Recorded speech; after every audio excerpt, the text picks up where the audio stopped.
China está cambiando y sacudiendo al mundo de maneras que serán fundamentales para nuestra experiencia en el futuro previsible. Merece mucha más atención de la que actualmente recibe.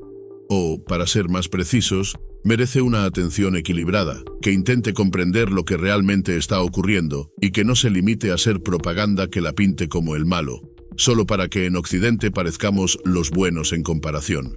Para comenzar, hay que reconocer que lo que ha logrado China es, sin duda, impresionante. Es un fenómeno digno de admiración y reconocimiento global. ¿A qué me refiero? A esto. Estamos ante una de las historias de crecimiento económico más sorprendentes de la humanidad. Hace 70 años, China era el país más poblado del mundo, con más de 1.000 millones de personas y avanzando hacia 1.500 millones. La pobreza extrema era devastadora. El país estaba sumido en una miseria indescriptible, considerada una de las peores tragedias de pobreza mundial. Sin embargo, en esas 7 décadas, China ha sacado a más de 1.000 millones de personas de esa miseria extrema y las ha llevado a una vida moderna. Un logro de esa magnitud, considerando la cantidad de población involucrada, nunca se había visto. Si tomamos como referencia a toda Europa en su conjunto, con solo una cuarta parte de la población de China, Europa tardó entre 200 y 300 años en lograr un desarrollo económico comparable. Es un hecho extraordinario. Claro, hay otros aspectos de China que son menos impresionantes, con cosas buenas y otras cuestionables. Nadie niega eso. Pero si hablamos de crecimiento económico y de superar la pobreza para crear una economía moderna capaz de producir y distribuir bienes y servicios, hay un país que se ha destacado como ningún otro en los últimos 70 años. La República Popular China. Podemos tener diversas opiniones sobre su modelo de sociedad, pero ignorar estos hechos solo limita nuestra comprensión. ¿En qué se diferencia esta competencia de otras que hemos visto antes? Pues no es la misma competencia que había entre Estados Unidos y otros países capitalistas como Gran Bretaña, Francia, Alemania, Italia o Japón. Ahora competimos con China, un país con un modelo económico que se autodenomina socialista y donde el Estado tiene un papel clave en la economía. Hoy, los bloques rivales están claramente definidos. Por un lado, Occidente liderado por Estados Unidos y Europa, y por otro lado, China y sus aliados del bloque BRICS. La competencia es real. China ya supera a Estados Unidos en la producción de muchas mercancías y ha alcanzado un nivel de avance tecnológico que desafía a Estados Unidos a mantenerse al día. Prueba de esto es la inversión masiva del gobierno estadounidense en la industria de semiconductores y la imposición de un arancel del 27,5% a los vehículos eléctricos chinos. ¿Por qué? Porque China domina este sector tanto en calidad como en precio. Este escenario es muy distinto a lo que Estados Unidos enfrentó antes.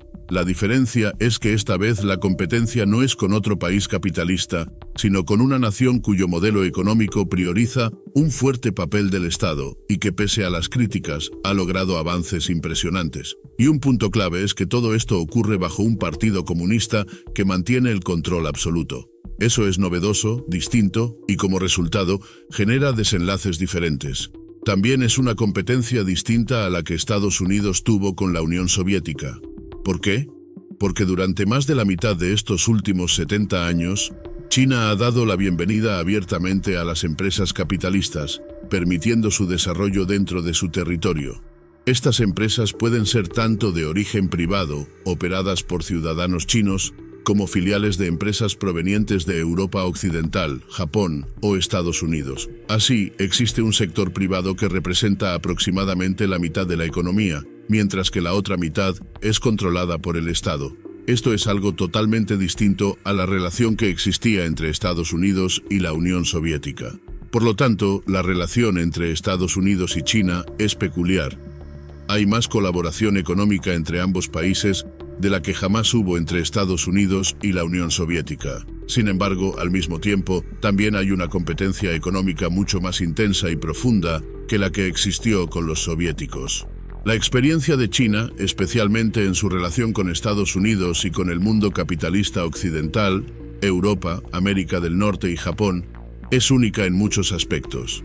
Y es crucial comprender esta realidad, ya que China es actualmente la segunda economía más influyente del mundo, y podría convertirse, antes de que termine esta década, en la principal fuerza que moldea los acontecimientos económicos globales. Para entender este logro extraordinario y la realidad en la que vivimos, es necesario repasar un poco de historia.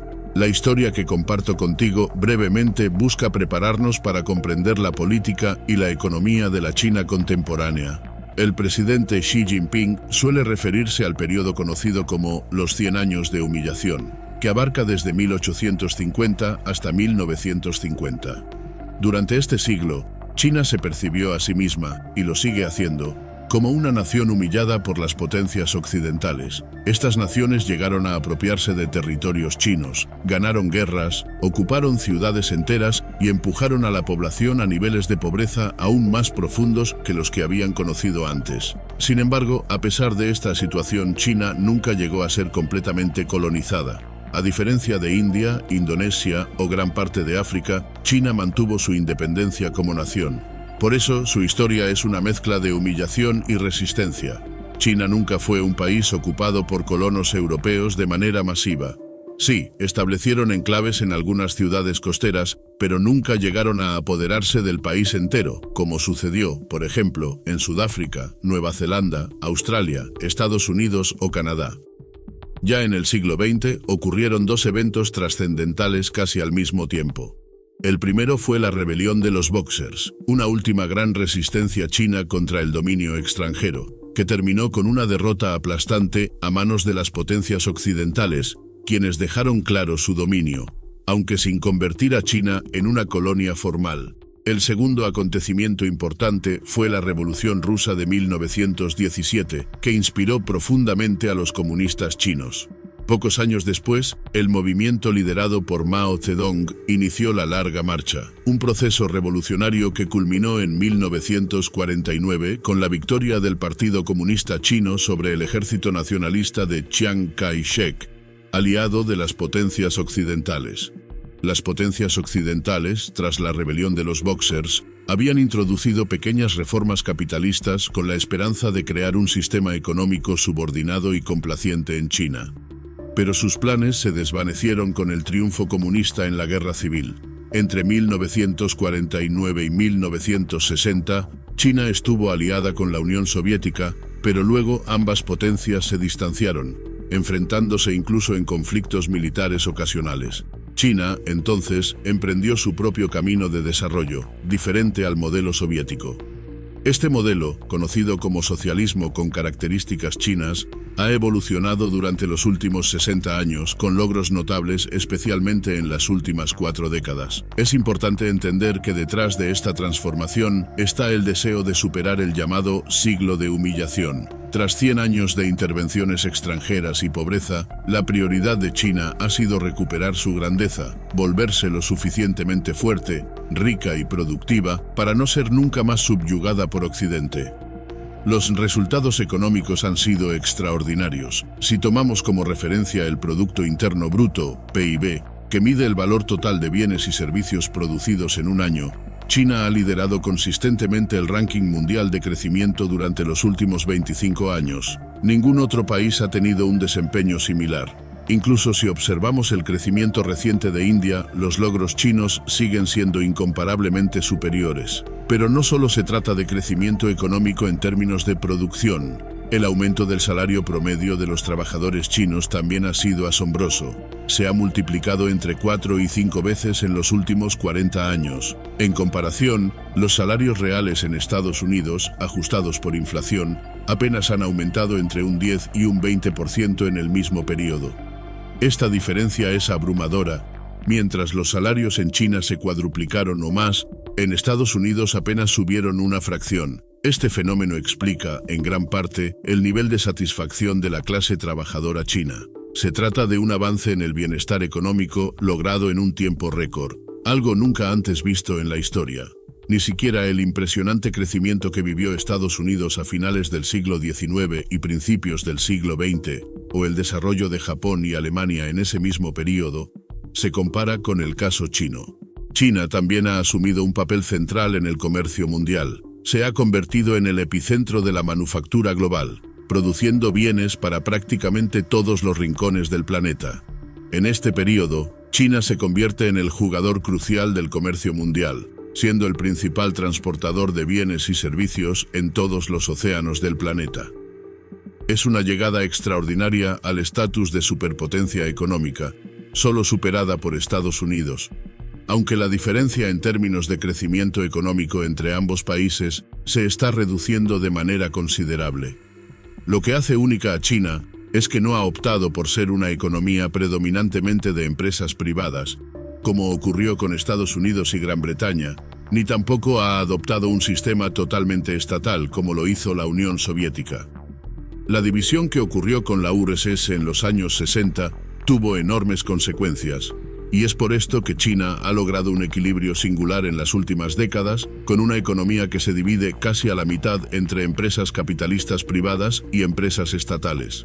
Ambas mitades comparten una estructura capitalista clásica de empleador-empleado, lo que explica, en parte, por qué los chinos no consideran su sociedad como comunista. El nombre del partido es comunista, pero lo que han logrado ellos lo llaman socialismo, algo más y diferente al capitalismo, pero aún no es el comunismo que algunos esperan. Este enfoque redefinido de lo que significan estos términos es un aspecto clave para entender cómo China ha elegido desarrollarse. Ahora quiero señalar algunas características distintivas de China, que siguen lógicamente de la forma en que han organizado su economía.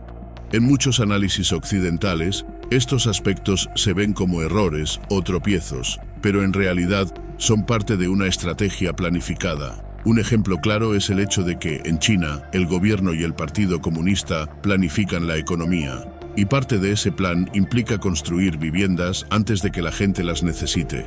Si alguna vez ves fotos de grandes edificios de apartamentos vacíos en alguna ciudad china, no es que estén cometiendo un error o actuando sin saber lo que hacen. Ellos planifican su crecimiento económico, cómo será la ciudad y cuán grande debe ser, todo ello relacionado con el crecimiento del resto de la sociedad. Así, construyen antes de que sea necesario, y cuando las personas necesitan mudarse, ya tienen apartamentos listos para ocupar. Tal vez no te guste este enfoque, pero no es un error ni una falla, es simplemente la forma en que organizan las cosas.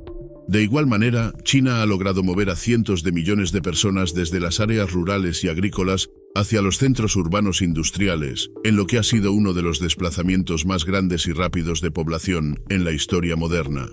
Este proceso no solo ha implicado la reubicación física de personas, sino también una completa transformación social y económica.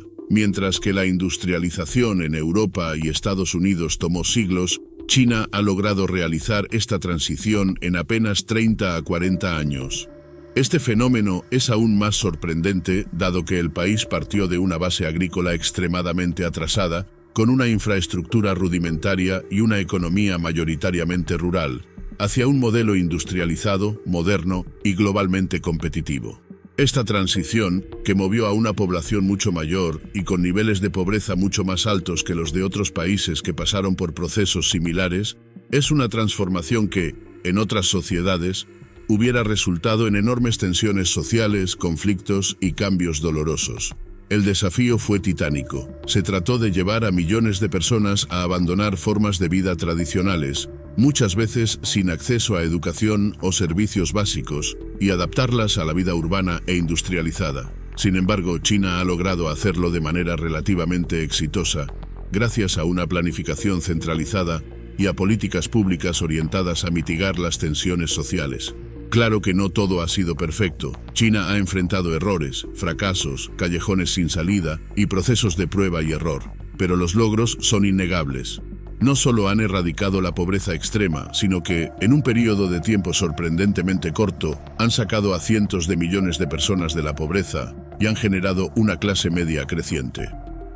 Este logro fue reconocido a nivel mundial, y la ONU ha elogiado a China por su éxito en la reducción de la pobreza, lo que ha tenido un impacto positivo no solo en el país, sino en el desarrollo global. En muchos sentidos, la experiencia china ha mostrado al mundo un nuevo modelo de desarrollo que ha sido capaz de equilibrar el crecimiento económico con la mejora de las condiciones de vida de millones de personas.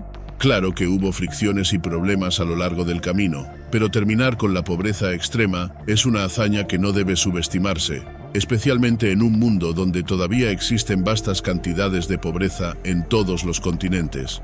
Finalmente, una vez que China había desarrollado una sociedad industrial moderna, se propusieron superar a Estados Unidos, convirtiéndolo en su modelo a superar. Y lo han hecho de manera imparable, con el objetivo de convertirse en el lugar donde se producen los mejores vehículos eléctricos del mundo, y son la única parte del mundo capaz de competir con gigantes tecnológicos como Google, Apple o Intel. China no solo compite, sino que se ha colocado al nivel más alto en la tecnología moderna, desafiando la hegemonía tecnológica del Occidente. El control gubernamental en China, bajo el Partido Comunista, ha sido retratado en Estados Unidos como el gran mal. Es cierto que China ha superado a la Unión Soviética, y ya hace bastante tiempo en términos de desarrollo económico, lo que le ha dado una base mucho más sólida para sus ambiciones militares, si es que ha tenido alguna. Sí, China tiene una realidad política dominante. El Partido Comunista Chino, que es, sin lugar a dudas, el partido dominante del país, está en contra del capitalismo y a favor del socialismo. Pero antes de apresurarte a juzgar lo que eso significa para ti, piensa en esto. Desde la perspectiva china, Estados Unidos tiene un partido político procapitalista dominante. Es un partido que se presenta con dos alas, el Partido Republicano y el Partido Demócrata, que coinciden en que el capitalismo debe ser, podría ser y debe seguir siendo la realidad dominante de los Estados Unidos. El Partido Comunista Chino argumenta que eso es exactamente lo que ellos defienden para el socialismo. Así que, sí, excluyen el capitalismo, pero a su vez señalan que Estados Unidos ha excluido el socialismo. Puedes preferir uno u otro, pero no puedes pretender que son tan diferentes. Según su visión, el Partido Comunista de China tiene una sola ala, mientras que el Partido Capitalista de los Estados Unidos tiene dos. Los estadounidenses eligen entre esas dos opciones y nada más. Nadie más está permitido interferir en ese monopolio, excepto en los márgenes, y eso es lo que ha sucedido durante los últimos 70 años, con el Partido Comunista Chino operando de manera similar a como lo hace el Partido Capitalista en Estados Unidos. Además, los chinos están orgullosos de haber enfrentado el problema del desarrollo desigual. En el capitalismo, una parte de un país puede desarrollarse rápidamente, mientras que otra parte queda rezagada. Esto es algo que Marx comprendió sobre el capitalismo. Siempre genera áreas prósperas en un lado y áreas pobres en otro. Los chinos se han centrado en superar ese desarrollo desigual y han aplicado una estrategia para enfocarse especialmente en las áreas más pobres. Esto implica trasladar a las personas desde allí hacia zonas más desarrolladas o transformar esas áreas. Básicamente, han hecho un poco de ambas cosas, y lo han logrado de manera bastante efectiva. Este es un enfoque muy interesante para entender cómo la política puede contrarrestar los efectos del desarrollo desigual que produce el capitalismo. En el ámbito político, China ha intentado construir alianzas en lugar de aislarse, como Occidente intentó hacer con ellos. Han tenido un éxito espectacular con la iniciativa de la Franja y la Ruta, que busca crear una ruta comercial desde China hasta Europa, replicando la antigua ruta de la seda. Han tratado, con empeño, de atraer a Europa Occidental y a Estados Unidos, y cuando han sido discriminados, como lo han sido a menudo, su respuesta ha sido relativamente lenta y moderada. A pesar de eso, han demostrado tener una producción de mejor calidad a un precio mucho más bajo, lo que ha sido una constante durante los últimos 40 años. Eso es lo que China utiliza para penetrar económicamente en Occidente, y su política ha sido avanzar de manera gradual. Si no te has dado cuenta, los chinos no han desarrollado bases militares alrededor del mundo como lo ha hecho Estados Unidos, aunque tienen el dinero para hacerlo. Pueden hacerlo, pero no lo hacen. Tampoco se han involucrado en guerras extranjeras. Los soldados chinos no están ubicados en otras partes del mundo como los soldados estadounidenses, que están literalmente en todos los rincones del planeta. Así que es un enfoque muy diferente. Mientras que los Estados Unidos han establecido bases militares en casi todos los continentes, y su presencia militar es prácticamente ubicua, China ha adoptado un enfoque más estratégico y moderado. En lugar de expandir su ejército por todo el mundo, China ha optado por fortalecer su influencia económica y diplomática, utilizando iniciativas como la Franja y la Ruta para construir relaciones de cooperación y comercio a nivel global. Esta diferencia en la forma de proyectar poder refleja una filosofía distinta sobre cómo lograr una mayor influencia en el mundo, a través del desarrollo económico y la colaboración internacional, en lugar de la fuerza militar directa. El bloque BRICS En comparación con el G7, es una creación más de China que de cualquier otro país. Es la forma en que los chinos expresan su fenomenal crecimiento económico. Ahora bien, hay dos futuros que China tiene por delante, y será probablemente quien decida cuál seguir, aunque todo el mundo jugará un papel. La decisión está entre dos caminos, y eso es lo que está ocurriendo ahora. Esto es lo que viviremos en los próximos años. Camino número 1.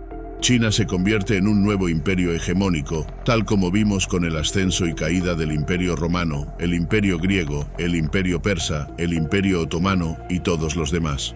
Más recientemente, el Imperio Británico en los siglos XVIII y XIX y el Imperio estadounidense durante el último siglo. China podría convertirse en uno de esos imperios. Esa es una opción, pero hay una alternativa, y los chinos hablan de ella. No se trata de crear otro imperio, sino de decir adiós a la historia de imperios sucesivos. Tal vez los BRICS podrían convertirse, no en el imperio de un solo país, sino, por primera vez, en una alternativa global colectiva para organizar la sociedad humana. Ha sido un sueño, y por eso se llamaron la Liga de las Naciones o las Naciones Unidas. Los chinos pueden hacer que ese sueño se haga realidad. La idea de no tener otro imperio, sino una comunidad colectiva de naciones como la siguiente fase de la historia humana. Es una idea que inspiró a la Liga de Naciones y a las Naciones Unidas, pero tal vez ahora realmente la tengamos. Si los chinos optaran por seguir el camino trazado por los BRICS y hacerlo colectivamente, en lugar de que sea un solo país como Estados Unidos, que domina el G7, entonces los chinos no dominarían aún a los BRICS como lo hace Estados Unidos con el G7. Esas son las dos rutas hacia el futuro que China ahora debe decidir entre.